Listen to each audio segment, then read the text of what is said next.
vô.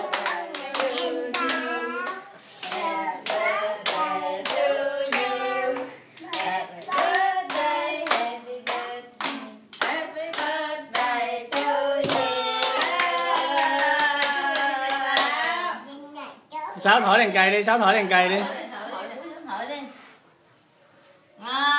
Hay quá.